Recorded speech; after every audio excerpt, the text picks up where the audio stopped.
Sir గోవాలో producer KP Chowdary ఆత్మహత్య అనేది న్యూస్ వచ్చింది సార్. అసలు ఆత్మహత్య, హత్య అనేది తేలాల్సి ఉంది. అలాగే దీని వెనక ఒక బడా హీరో కూడా ఉన్నారు అనే వార్త వినిపిస్తుంది సార్.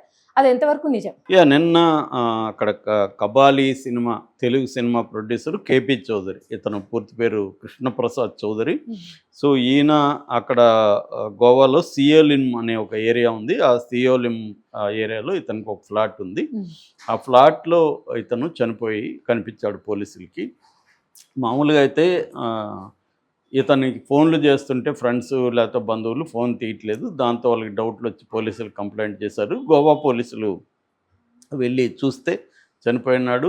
కారణాలు అయితే తెలియదు. ఇప్పుడు హత్య, ఆత్మహత్య అనేది ఇంకా తెలియదు. వాళ్ళైతే మామూలుగా అనుమానిత దీంట్లో పెట్టారు. అనుమానంతో కూడుకున్న మర్డర్, అనుమానాస్పద మృతి అంటారు కదా, అలాంటి అనుమానాస్పద మృతి అనేది పెట్టారు అక్కడ. సో ఇప్పుడు అది హత్య, ఆత్మహత్య. కొంతమంది వాళ్ళ బంధువులు ఇది హత్య అని అంటున్నారు. ఎందుకు అనేది చూసినప్పుడు ఇతని కొంత హిస్టరీ మనం చెప్పుకుంటే మనకు తెలిసింది. యాక్చువల్గా ఈ కృష్ణప్రసాద్ చౌదరి అనే అతను ఖమ్మం బోనకల్ అనమాట, ఖమ్మంలో. ఇతను యాక్చువల్గా మెకానిక్ ఇంజనీరింగ్ బీటెక్ చదివాడు. దాని తర్వాత కొంతకాలం పనిచేశాడు కంపెనీలో. దాని తర్వాత ఇతనికి ముందు నుంచి సినిమా పిచ్చింది. దాంతో ఇతను సినిమా రంగంలోకి ఎంటర్ అయ్యి కబాలి అనే రజనీకాంత్ సినిమా వెరీ పాపులర్, మన పారంజిత్ డైరెక్ట్ చేశాడు, దాన్ని తెలుగు దీంట్లో చేశాడు.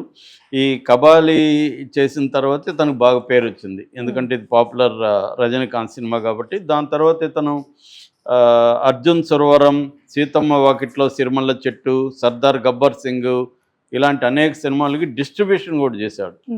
ముఖ్యంగా తెలంగాణలో చాలా సినిమాలు డిస్ట్రిబ్యూషన్ చేశాడు. ఈ ప్రముఖ సినిమాలు కూడా చేశాడు. దాని తర్వాత ఇతను ఏమయ్యాడంటే ఈ సినిమాల్లో కొంత లాస్ వచ్చింది అతనికి.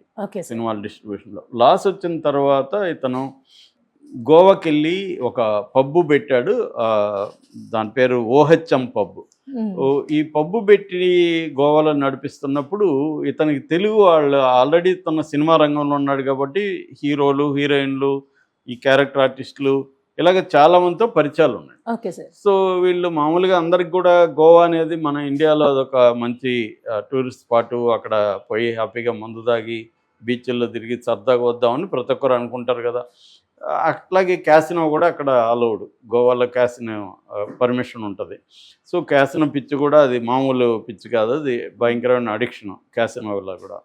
అలాగే అక్కడ క్యాసినో, పబ్బులు, బీచ్ల్లో ఓపెన్గా మందు తాగడం, 24 hours నైట్ అంతా తిరగచ్చు, ఫారినర్స్ ఉంటారు, ఇలాగా వెళ్తూ ఉంటారు కదా. ఇతను తన పబ్బుకి ఎక్కువ వీళ్ళు మనోడు ఉన్నాడు కదా అని అక్కడ వెళ్తారు. అక్కడ ఇతను అన్నీ ఆర్గనైజ్ చేస్తాడు. అక్కడ డ్రగ్స్ కూడా గోవాలో విపరీతంగా ఉంటాయన్నమాట. దాని మీద చాలా సినిమాలు కూడా వచ్చాయి, గోవా గాన్ ఇలాంటి చాలా సినిమాలు. సో అలాగా మనోడు ఏం చేశాడంటే మెల్లగా ఇతనికి డ్రగ్స్ అంటే ఆ పబ్బులో కూడా లాస్ రావడం మొదలుపెట్టింది. లాస్లో నుంచి పూడ్చుకోవడానికి అక్కడ పరిచయాలు వచ్చాయి. ఇక్కడ క్లయింట్లు ఏమో హైఫై క్లయింట్లు పరిచయాలు ఉన్నాయి. సో ఈ రెండు అంటే సప్లై చైన్ ఇతనికి పరిచయం వచ్చింది, డిస్ట్రిబ్యూషన్లో మంచి క్లయింట్లు ఉన్నారు. సో ఇంకేం కావాలి. సో మీడియేటర్ రోల్ ప్లే చేసి అక్కడ మందులు తీసుకోవడం, డ్రగ్స్ తీసుకోవడం, కొకైన్ కావచ్చు, ఇంకోటి కావచ్చు, వాటిని ఈ క్లయింట్లకి ఇవ్వడం, ఇది మొదలుపెట్టినప్పుడు ఇతనికి బాగానే డబ్బులు వచ్చాయి బిగినింగ్లో. అయితే పోలీసులకి 2017లోనే ఇతను ఇదయ్యాడు. దాని తర్వాత 2023లో అరెస్ట్ చేశారు. జూన్లో పోలీసులు అరెస్ట్ చేశారు. అక్కడ ఇతనికి కొంతమంది నైజీరియన్స్, ఎక్కువగా ఈ డ్రగ్ బిజినెస్లో నైజీరియన్స్ ఇన్వాల్వ్ అయింటారు అనమాట. సో ఆ నైజీరియన్స్ ఇది చేశారు. అంతకుముందు కూడా ఇతను వరలక్ష్మి టిఫిన్ సెంటర్ ఒక స్కామ్ ఉంది. వరలక్ష్మి టిఫిన్ సెంటర్ నడుపుతున్న వాళ్ళు డ్రగ్ దందా మొదలుపెట్టారనమాట. సో దాంట్లో కూడా ఇతని పేరు ఉన్నాడు. ఎప్పుడైతే ఇతను అరెస్ట్ అయ్యాడో అప్పుడు కూడా పెద్ద సంచలనం, మనం కూడా 2-3 వీడియోలు చేస్తాం దీని మీద. అప్పుడు ఏమైందంటే చాలామంది సెలబ్రిటీలు, ముఖ్యంగా కొంతమంది క్యారెక్టర్ ఆర్టిస్టులు వాళ్ళు ఇతనితో కూడా క్లోజ్గా ఉన్న ఫోటోలు అవన్నీ లీక్ అయిపోయినాయి. పోలీసులు బయటికి తీసుకొచ్చారు. అవన్నీ వచ్చేసి వాళ్ళందరూ కూడా మళ్ళీ మీడియా ముందుకు వచ్చి మేము ఫ్రెండ్లీగా ఉన్నాము, అతను మాకు ఫ్రెండ్ తప్ప మాకు డ్రగ్స్తో సంబంధం లేదు, మమ్మల్ని ఇలా బజారు పెట్టకండి అని మీడియాకి, పోలీసులకి అప్పీల్ చేశారు. మీడియా ఏం చేస్తుంది, పోలీసులు రిలీజ్ చేసినప్పుడు మీడియా వాటిని బయట పెడుతుంది. అవును సార్. సో అలాగా మొత్తానికి ఇతను ఫోన్లు 4 ఫోన్లు దొరికాయి. ఆ ఫోన్లలో ఏంటంటే లిస్టులు ఉన్నాయి, ఎవరెవరికి ఇతను సప్లై చేస్తున్న క్లయింట్ల లిస్టులంతా ఉన్నాయి. సో ఆ క్లయింట్లలో హీరోలు ఉన్నారు, హీరోయిన్లు ఉన్నారు, వీళ్ళందరూ ఉన్నారు. దాని తర్వాత ఇతను కొంతకాలం జైల్లో కూడా ఉన్నాడు. ఇప్పుడు జైలు నుంచి బయటకు వచ్చాడు.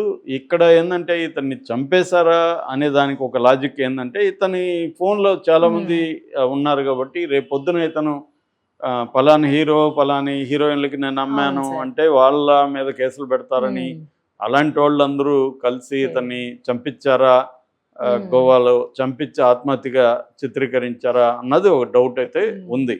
కానీ చాలామంది ఏమో టైటిల్లో ఆ బడా హీరో, ఆ స్టార్ హీరో ఇవన్నీ పెడుతున్నారు, కానీ అవి అయితే పుకార్లు తప్ప మనకేం కాంక్రీట్గా తెలీదు.